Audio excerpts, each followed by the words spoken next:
Sir நீங்கள் ஜெய்சங்கரோட நட்பு இல்லாமல் யாரும் இருக்க முடியாது. இப்போ நான் சொல்கிற மாதிரி அநேகமாக உங்ககிட்ட இன்டர்வியூக்கு வந்து எல்லாரும் என்ன சொல்லியிருப்பாங்கன்னா, ஐயோ அவரை க்ளோஸ் சார் எனக்குன்னு தான் சொல்லியிருப்பாங்க. அதுதான் ஜெய்யோட நேச்சர். ஹாய் மகேன் எப்படிடா இருக்க அப்படின்னு, ஜெய் எப்படி இருக்கீங்க, ஜெயினுவேன் எப்படி இருக்கீங்கன்னு சொல்லுவேன். ஜெய் சார் அப்படிலாம் சொல்ல வேண்டிய அவசியமே இல்லை அவர்கிட்ட. ஏன்னா எல்லாரும், நானே ஒன்றும் பெரிய நல்ல மனிதன்லாம் கிடையாது. எனக்கும் ஆசாபாசங்கள் உண்டு, கோபங்கள் உண்டு, ப்ரெஜுடிஸ் உண்டு, எல்லாம் உண்டு. ஆனால் யாருக்கிட்டையுமே கெட்ட பேர் வாங்காத ஒரு மனுஷன்னா அது ஜெய் தான்.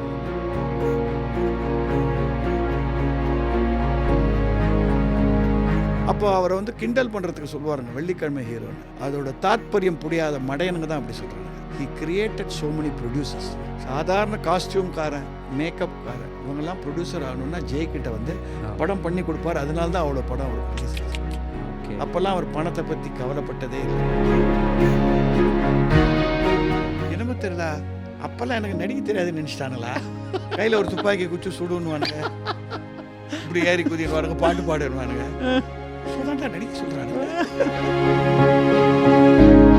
பார்க்குறதுக்கு இப்போ மொரட்டு காலேஜ் ஜெய் மாதிரி தான் இருக்கேன். Thank you thank you. சவாலில் வந்த ஜெய் மாதிரி தான் இருக்கேன். ஸோ இது கொஞ்சம் கான்சென்ட்ரேட் பண்ணி யூ கேன் டூ.